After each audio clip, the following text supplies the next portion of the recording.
Hello everyone, Ragnarok here, and I wanted to make a video talking about the new beta storms that they added. Test the Limit, it's called, as you can see here. And I'm going to do this on the fly here, so excuse the button pressing. Because normally I talk over my videos, but for this specific thing, I think it'll be easier for me to talk as I'm going, and we'll just see how it goes. So I want to talk about this beta storm Test the Limits, because they've been testing a few beta storms recently, so at the moment they've also got the Retrieve the Data testing, some of the new modifiers with the 1x1 and the earlier drop down, and before that they had the eliminate and collect mode, but now they're testing this Test the Limits. So if you haven't played this before, this is basically a hoverboard circuit race that you gotta finish as many laps as you can, and the more laps you beat, the more medals you get, and the more medals you get, the more rewards you get, obviously. So the reason why we want to talk about this though is just the amount of gold that you get. The amount of gold that you get in this mode is humongous. Whitesushi did a breakdown on it, so I'll put that in the description.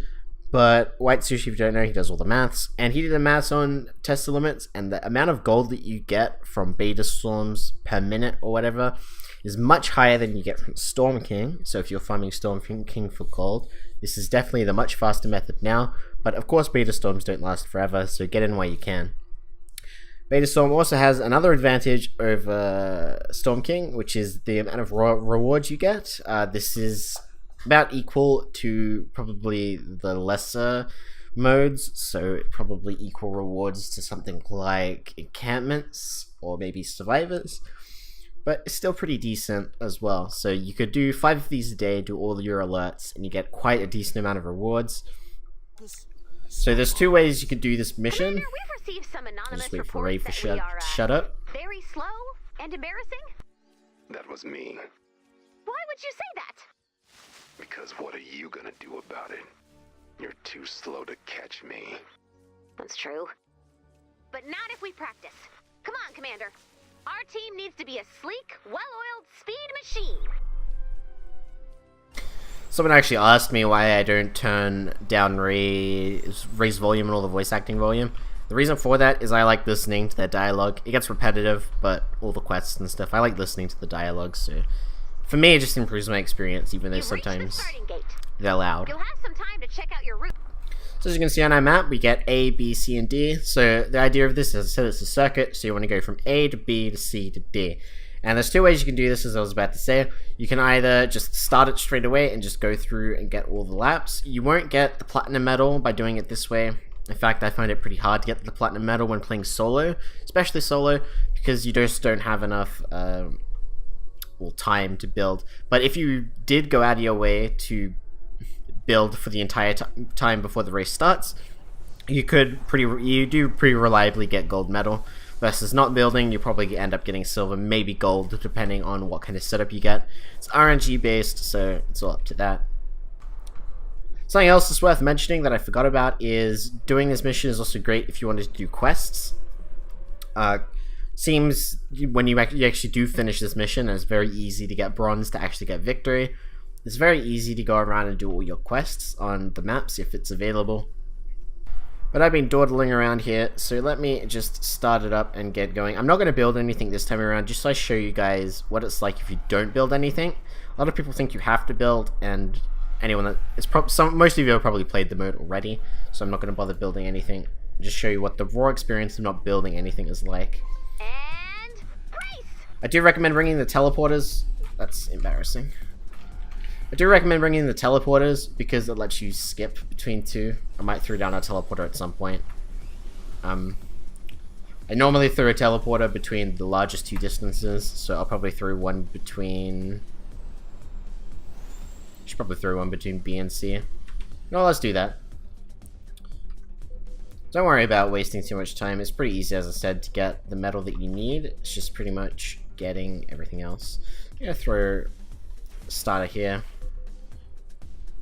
And I'm going to go through the other one over at C. Something else that a lot of people know about is you can jump on your hoverboard while moving the teleporter. It doesn't upset the placement.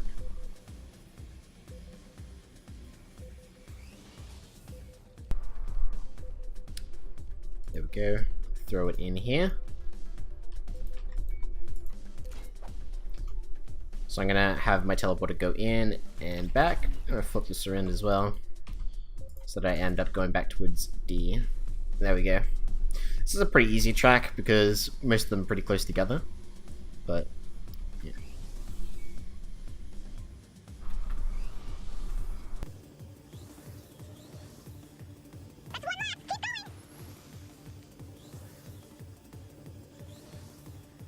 So as I said, to get bronze, which nets you victory, you only have to do 2 laps, which as you can tell is very easy. Even if you just dawdle around and not do anything, you have plenty of time to do 2 laps. It only takes about 2 minutes to do 2 laps if you build nothing. So, as you can tell, pretty easy. And I didn't take my teleporter there because I'm not really thinking. But you can net yourself pretty safe times in solo. If you have a friend to do this with, makes it even faster because you get double the teleporters, and in some cases even double teleporters is enough. So make sure you actually think out where the best placements for teleporters are, because as I said, like I did here, I basically netted 3 checkpoints with 1 teleporter.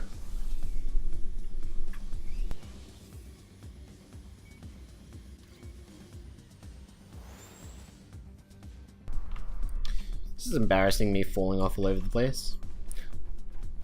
As I said in my last video, if you haven't seen that, I actually haven't been playing that much. I've been trying to log in every day for this mission, because the rewards are nice and the gold is nice, so might as well stack up the rewards where I can. I am missing a lot of the uniques from the shop, which concerns me a little bit, but I'm trying to get them before they go. I don't exactly know when they're going. I thought they would have gone last update, but apparently not.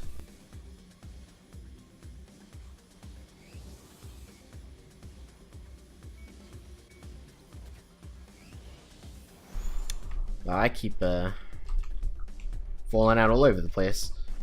Should probably put up a wall so I don't keep doing that.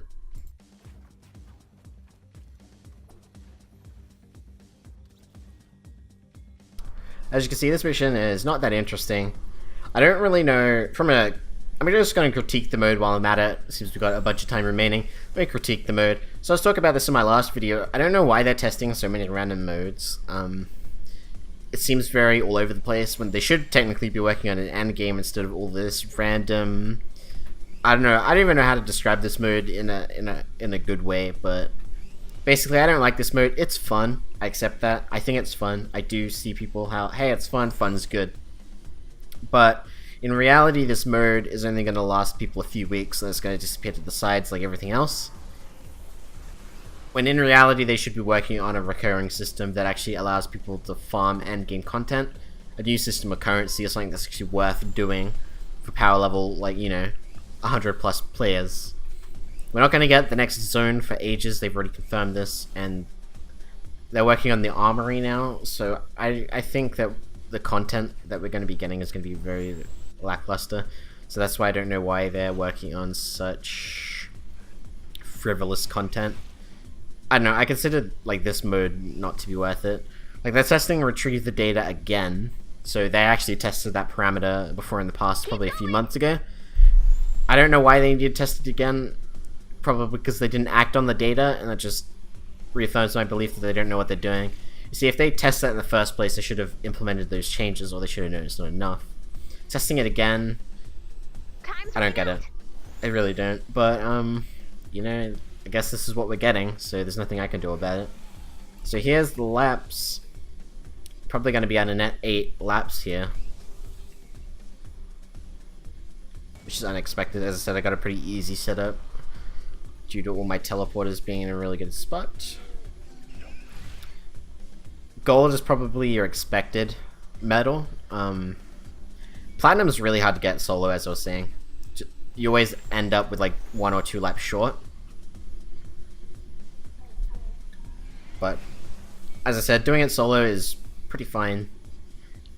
The reward jump between gold and platinum isn't that great anyway, so it's like whatever. In fact, I don't even know if the reward jump's still there. I know some people are talking about how sometimes the reward jump doesn't actually matter, but for the most part it does. It changes the base rewards from the mission, not the alert. But seems the alert can actually quite a lot. It tends to not matter. But we're doing this mainly for the gold. the rewards are just an extra bonus. As I said, the gold gains much faster than the Storm King, so you're doing this for gold. And the extra bonus rewards from the Beta Storm alerts. You get 5 of them a day. Check FortniteDB if you don't know how to track those. I'll probably also put that in the description. For those that don't use that service, it keeps track of all the mission alerts, all the rewards and all that. So it helps considering most people aren't playing all the time. You can always check the site here and there while doing other things to see if it's worth jumping in and doing any of the missions. Yeah, this is the rewards that I get for doing Beta Storm, whatever the mission was called. So this is a power level 100 mission, so keep that in mind. Seems the enemy level doesn't really matter considering I'm not really fighting anything. I always do power level 100, but as you can see, the rewards not amazing with the new increase, but still decent. As I said, you're doing it for the gold. So I only got 96 there from the actual mission, but you have to keep in mind everyone also has the quest, repeatable Beta Storm prospecting. Every 2 Beta Storm missions net you an extra 100 gold.